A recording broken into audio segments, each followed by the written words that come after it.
We're talking today with Senator Bernie Sanders of Vermont. Senator, thank you for joining us. You're the new ranking minority member of the Senate Budget Committee. You've talked a lot about income inequality in particular in the last few years. What do you propose trying to do about it from the position you now occupy in the Senate? Well, I think what we have to do is fight for a fair tax system, understanding that today about 99% of all new income is going to the top 1%, and the top 1/10 of 1% owns more wealth than the bottom 90% of our people. Given that reality, what we have got to do is move toward real tax reform, which in fact asks the wealthy and large corporations to start paying their fair share of taxes. What we also have to do is create millions of jobs that the middle class needs. Real unemployment is not 5.8%, it is over 11%. I believe we should invest heavily in rebuilding our crumbling infrastructure, and when we do that, we create jobs. I believe we've got to raise the minimum wage to a living wage. And I believe we have to fight for pay equity for women workers. I think we have to deal with our disastrous trade policies. Those are some of the directions that I'll fight. Now, in that list of things you just described, the one word you used that I think there's at least some prospect of bipartisan agreement is the word infrastructure. How do you get from everybody agreeing infrastructure investment is a good thing to a reality that makes it happen? Well, first of all, I think you're right. I think that's one area where there is some common ground, but not everybody is prepared to acknowledge that we need to invest trillions of dollars in rebuilding our infrastructure, but there's a lot of agreement. I think the fight will be, how do you fund it? Look, I was a mayor for 8 years. You know what? Rebuilding roads, bridges, and water systems is an expensive proposition, and that's where the debate will take place. So do you see a path to agreement on payment?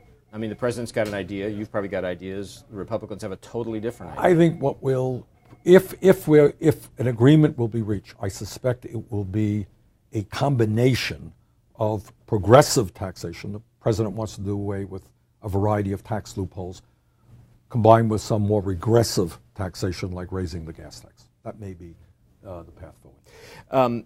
If you and the president are reasonably close on infrastructure, you're not so reasonably close on trade agreements. He wants to proceed with Trade Promotion Authority, fast-track trade authority that would allow him to close deals with Asia and ultimately with Europe. You're not in the same wavelength.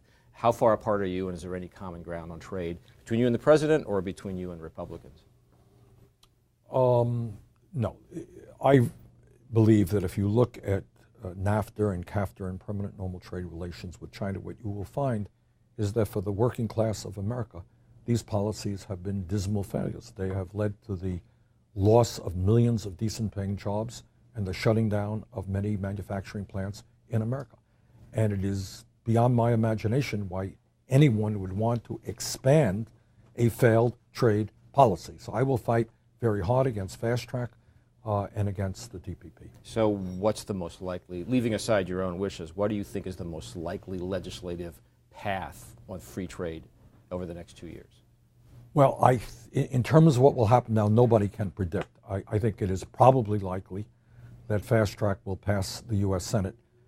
It is not for sure that it will pass the House. What I am told is there is a coalition of House members, mostly Democrats, and some Republicans who have their own reasons that there is a shot to defeat fast track. But that would suggest trade is one of those areas where left and right swing around behind each other and come together. Is that what you're saying? That may be.